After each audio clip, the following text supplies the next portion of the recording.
dari asal demokrasi itu sendiri di Amerika Serikat. Sehingga melahirkan sistem pemerintahan dan politik yang tidak berjalan secara efektif dan efisien dalam mencapai tujuan berbangsa dan bernegara. Praktek demokrasi ini juga telah mengkhianati prinsip dasar demokrasi, yaitu trias politika. Seperti kita ketahui bahwa presiden sekarang tidak dikontrol oleh MPR, dia berjalan sendiri aja. MPR hanya diam saja dan bersuara ketika anggarannya tidak dikurangi. Sedangkan DPR, yudikatif, legislatif, di situ ibaratnya parpol berkumpul di situ, yang jelas telah dilucuti kewenangannya. Sama-sama kita tahu hak-hak konstitusinya sudah dikebiri lewat Undang-Undang Nomor 2 Tahun 2020 tentang kondisi kedaruratan COVID-19. Hanya bisa berdiam diri. Di samping itu, legislatif juga sudah masuk dalam pelukan eksekutif, di mana 82% sudah menjadi koalisi kabinet gemuk. Sehingga dukungan DPR pada presiden ini tidak mungkin mereka melakukan check and balance. Kondisi yang demikian tentu saja tidak baik, terlebih diwarnai juga yang sering saya katakan politik biaya tinggi. Akibat ketetapan threshold dalam pemilihan legislatif dan eksekutif di seluruh tingkatan. Sementara dalam pemilihan yudikatif, baik kejaksaan, hakim, kepolisian, sangat ditentukan oleh legislatif dan eksekutif. Sehingga trias politika menjadi tunggal politika. Itulah yang dikatakan munculnya antara pengusaha dengan penguasa menjadi satu yang kita sebut oligarki. Dan tentunya untuk melanggengkan dominasi ekonomi dan kekuasaan. Jadi memang kondisi di negeri kita sekarang ini demikian, ekonomi dan kekuasaannya dipegang oleh segelintir orang saja. Nanti akan bisa kita buktikan. Dan kondisi semakin parah. Pengelolaan negara sudah melanggar rule of the law, rule of the game yang terdapat dalam pasal-pasal konstitusi Undang-Undang Dasar 1945.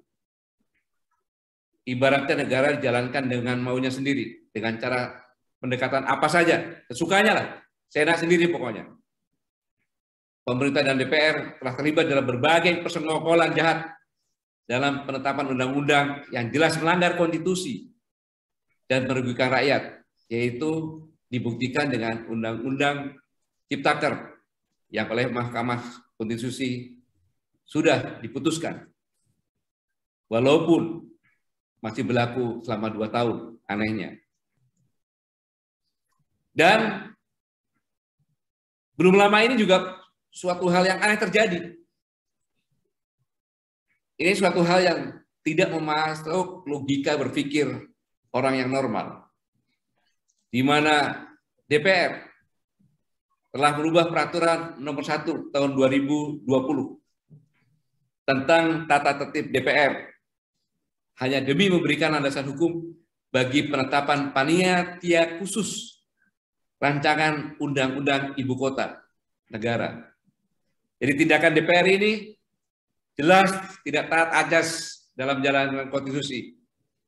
Bahkan ditetapkan juga undang-undang ini, yaitu tertib ini berlaku surut.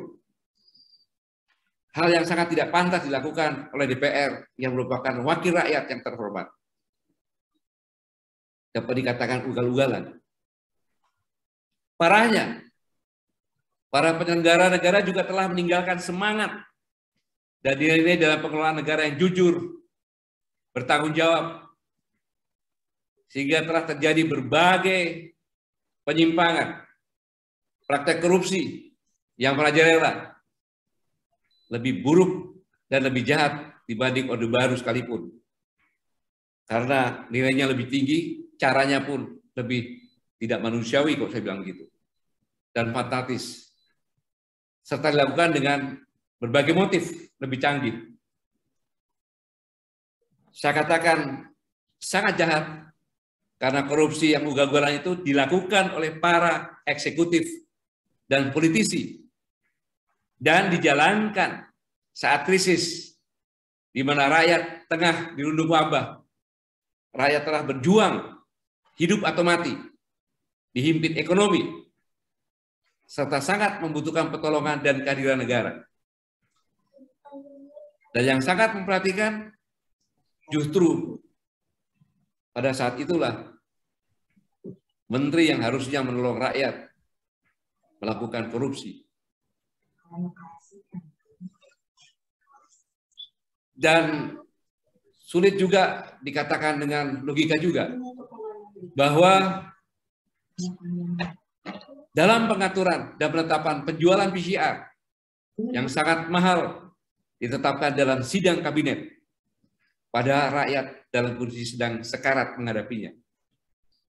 Bisa kita bayangkan, kita merasa sakit flu, pusing, akan mengecek ke rumah sakit harus dengan PCR. Biaya rumah sakitnya tidak semahal PCR-nya pada saat itu. Ini yang terjadi, yang sama-sama mungkin bisa jelaskan nanti dari luar negeri bagaimana melihat ini atau mendengar ini, saya pikir akan lebih jernih. Untuk itu jelas ada yang salah dalam cara pemerintah berespon atau mengatasi pandemi. Lebih dari itu, pemerintah telah memanfaatkan segala macam tantangan pandemi untuk kepentingan kekuasaan, bukan untuk kepentingan rakyat. Sesungguhnya, bagi pengelola negara yang telah menabrak konstitusi dan menyandang cacat moral dalam pengelolaannya, maka sejatinya tidak lagi memiliki kekuatan apapun sebagai penyelenggara negara yang telah jatuh martabatnya. Inilah yang sekarang menyedihkan, sehingga masyarakat banyak menentang kebijakan-kebijakan pemerintah secara nyinyir. Ini suatu hal yang sangat luar biasa. Dari ini semuanya, di tengah kondisi yang tidak menentu ini, kita semuanya memiliki tanggung jawab yang sangat besar. Bayangkan suatu negara, dia yang disampaikan topik ini, secara internasional, nilai tentang hak asasi manusia negatif. Pengangguran bertambah, berarti kemiskinan bertambah. Kemudian keterbukaan nilainya merah. Kebebasan internet nilainya merah. Gini rasio kesenjangannya tinggi. Dan demokrasi pun nilainya merah. Dari akumulasi ini ditambah dengan hutang yang sangat luar biasa, mencapai 40 lebih dari PDB, akhirnya menimbulkan ketidakpastian dan menghilangkan harapan pada generasi muda. Karena justru pengangguran yang banyak adalah umur antara dengan 17 sampai dengan 30 tahun, usia produktif, di mana kita bonus demografi. Kemudian kita tahu sama-sama sejak tahun 2009 sampai dengan terakhir, pembelahan kita semakin tinggi. Suatu negara di mana persatuannya terpecah belah, kemudian masyarakatnya, utamanya generasi mudanya, kehilangan harapan ke depan. Ini suatu dua poin yang sangat berbahaya tentang masalah pertahanan dan keamanan. Maka ada pendidikan, karena pasal 30 ayat 2 Undang-Undang Dasar 1945 yang sudah diamandemen 2 kali, bahwa sistem pertahanan kita ada pertahanan keamanan rakyat semesta, di mana TNI dan Polri menjadi komponen utama dan rakyat sebagai komponen cadangan atau pendukung. Inilah yang menjadi sesuatu yang saya khawatirkan. Namun kita semuanya memiliki tanggung jawab yang sangat besar untuk segera mungkin menemukan solusi terbaik tentunya bagi perjalanan bangsa ini, mencari jalan untuk menyelamatkan bangsa ini dan tentunya untuk menyelamatkan anak cucu kita dan memastikan anak cucu kita, generasi muda ke depan tidak lebih buruk dari yang kita alami. Tentu mungkin kita harus kembali ke demokrasi khas ala Indonesia, yaitu demokrasi yang memandukan antara demokrasi ala Barat dan demokrasi budaya ala Indonesia, yaitu musyawarah mufakat. Jadi musyawarah untuk mencapai mufakat seperti yang tertera dalam sila keempat, kerakyatan yang dipimpin oleh hikmah kebijaksanaan dalam permusyawaratan perwakilan. Prakteknya, yang saya katakan tadi, di Amerika pun tidak seperti kita, bebas. Jadi kita harus memadukan antara pemilihan atau pemilu dan musyawarah dalam memilih pemimpin, yaitu election dan selection. Saya kadang-kadang membayangkan kalau saja hal demikian kita jalankan dengan cara yang baik dan benar, terhindar dari segala macam manipolitik, bahkan dengan presidensial threshold yang 20% pun salah satu penyebab korupsi dari Ketua KPK menyampaikan ini. Seandainya kita melakukan yang baik dan benar tanpa adanya praktek manipolitik, maka setidak-tidaknya sekarang kita ini memiliki 514 bupati wali kota yang tersebar di tanah air, serta 43 gubernur yang telah dapat diuji, terbukti mampu dan mumpuni, serta tentunya telah siap untuk dipilih menjadi pimpinan nasional saat ini. Tapi sayangnya itu tidak terjadi. Kemudian yang paling mendesak untuk tetap menjaga stabilitas pertahanan dan keamanan nasional adalah menyelamatkan kondisi perekonomian nasional di tengah ancaman resesi ekonomi dunia. Kita tahu dunia sekarang telah dilanda, bahkan di Amerika terjadi inflasi, kemudian termasuk di Turki juga, dan ini merupakan ancaman baru bagi ekonomi dunia yang akan berdampak kepada Indonesia. Karena memang inflasi di tingkat dunia tertinggi selama 30 tahun ya sekarang ini. Tentunya itu juga dampak dari COVID juga. Dan kita juga harus ikut merasakan bagaimana kehidupan rakyat kita dihimpit sulit berbagai kesulitan hidup.